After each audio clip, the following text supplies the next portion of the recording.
Car सेवा में शहीद काशी के गौरी शंकर चौधरी के परिजनों ने राम मंदिर भूमि पूजन के बाद पीएम मोदी को बताया महापुरुष। 90 के दशक के शुरू होते ही राम मंदिर आंदोलन ने धार पकड़ ली थी। पूरे देश से कार सेवक अयोध्या पहुंच रहे थे। ऐसे ही कुछ कार सेवक काशी से भी अयोध्या जाने के लिए तैयार हुए, पर जिला प्रशासन को इसकी भनक लग गई और उन्हें जिले की सीमा के अंदर ही रोक लिया गया, गिरफ्तार कर जेल में डाल दिया गया। 28 अक्टूबर 1990 को वाराणसी के गौरी शंकर चौधरी और उनके मित्र भी इस गिरफ्तारी में शामिल थे।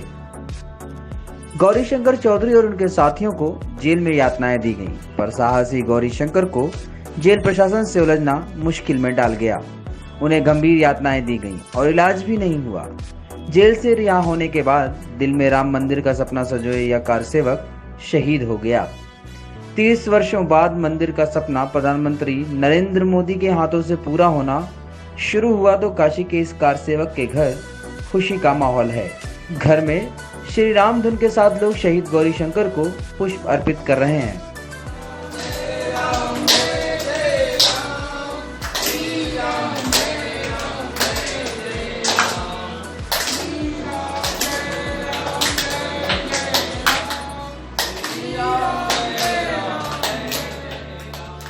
उस वक्त मेरी उम्र 15 साल रही होगी। मुझे ठीक से याद तो नहीं, पर इतना जरूर याद है कि पिताजी को जेल में बहुत यातनाएं दी गई थी, जिसके बाद उनकी मृत्यु हो गई। ये कहना है गौरी शंकर चौधरी के पुत्र विवेक कुमार चौधरी का। विवेक ने बताया कि पिताजी राम मंदिर का सपना दिल में बसाए कार सेवा के लिए अयोध्या जा रहे थे, पर उन्हें गिरफ्तार कर लिया गया। वो शहीद हो गए, पर प्रधानमंत्री ने हजारों कार सेवकों के सपने को साकार कर दिया है, जिससे हमें अपार खुशी मिली है। नहीं, उस समय तो हम काफ़ी छोटे थे, लेकिन हमें कुछ याद है कि वो राम मंदिर आंदोलन के लिए घर से निकले थे। उनको जेल में पकड़ लिया गया और उनको कम गंभीर यातनाएं दी गई, जिसके बाद वो आने के बाद उनकी तबीयत खराब हुई और उन्होंने शहादत को प्राप्त किया। ये जीवन की सबसे बड़ी खुशी है हम लोगों के लिए। ये सबसे बड़ी दीपावली है। इससे बड़ा दिन और कोई हो नहीं सकता है। उनकी जहाँ भी आत्मा है वो बहुत ही खुश है। उनके जैसे हजारों कार सेवकों ने जो बलिदान दिया, उसको मोदी जी ने मंदिर का शिलान्यास करके उनकी आत्माओं को फिर से जीवंत कर दिया है। एक महापुरुष हैं, उनके जैसे महापुरुष कभी दोबारा पृथ्वी पे आए ना आए जरूरी नहीं है। वो हिंदू मानस के नेता हैं। हमारे पिताजी को हम पूरा परिवार सब लोग सम्मिलित आज बहुत याद आ रहे हैं, लेकिन उनका जो बलिदान है वो व्यर्थ नहीं गया। इसलिए हम लोग इस क्षण को बहुत गौरवान्वित महसूस कर रहे हैं। वहीं गौरी शंकर के भतीजे विजय चौधरी ने पूरी घटना बताई और कहा कि चाचा जी को जब गिरफ्तार कर वाराणसी के सेंट्रल जेल में रखा गया तो वहां कई कार सेवक थे।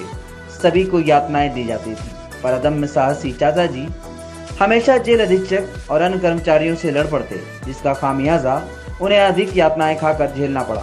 उनकी तबीयत जेल में ही बिगड़ गई, पर वहां समुचित इलाज नहीं किया गया। बाहर आए तो इलाज कराया गया, पर वो शहीद हो गए। कार सेवा में शहीद हुए थे, इसीलिए हम लोग आज अपने घर पर संकीर्तन भी किए, दीपावली सजाए, खुशहाली मनाए।